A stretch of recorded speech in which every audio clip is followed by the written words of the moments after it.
Physics के एक बहुत ही दिलचस्प और बेहतरीन कंसेप्ट को समझेंगे एक एग्जाम्पल से। आइए देखते हैं। हमारे पास एक ऑब्जर्वर है जो यहां पे खड़ा हुआ है, रोड के साइड पे खड़ा हुआ है और वो एक एम्बुलेंस को ऑब्जर्व कर रहा है। एम्बुलेंस उधर से इस तरफ आ रही है और उसको क्रॉस करके निकल गई।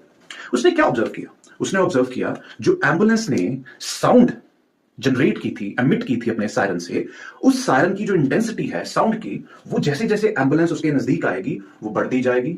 जैसे उसको क्रॉस करके आगे निकल जाएगी उस सायरन की इंटेंसिटी साउंड की कम होती जाएगी। डॉपलर्स ने इसी को नाम दिया डॉपलर्स इफेक्ट।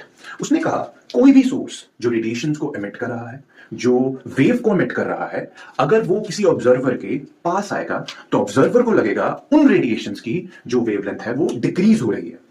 सिमिलरली जब कोई सोर्स दूर जा रहा है रेडिएशंस को एमिट करते हुए, वेव को एमिट करते हुए, तो ऑब्जर्वर को ऐसा लगेगा कि उस रेडिएशन की या उस वेव की जो वेवलेंथ है इंक्रीज हो रही है। इसी को कहा जाता है डॉपलर्स इफेक्ट। आपको पता है कि हमारे साइंटिस्ट इसी कंसेप्ट को यूज करके ये बता पाते हैं कि कोई भी जो गैलेक्सी है वो मिल्की वे के नजदीक आ रही है, या कोई स्टार या कोई दूसरी कॉस्मिक बॉडी वो हमारे नजदीक आ रही है या हमसे दूर जा रही है। कैसे? जैसे अर्थ पे ऑब्जर्वर बैठे हुए हैं, साइंटिस्ट बैठे हुए हैं, उन्होंने देखा कि एक स्टार भी, और उसको ऑब्जर्व किया। स्टार को ऑब्जर्व करते वक्त उन्होंने देखा और उसकी रेडिएशंस को नोट डाउन किया, उनकी रेडिएशंस की वेवलेंथ को ऑब्जर्व किया, डेटा कलेक्ट किया। थोड़े दिन बाद जब उन्होंने डेटा देखा, डेटा में उन्होंने एक चीज देखी, दैट इज वेवलेंथ। उन्होंने देखा उसकी जो वेवलेंथ है वो चेंज हो रही है। उन्होंने देखा उसकी वेवलेंथ डिक्रीज हो रही है।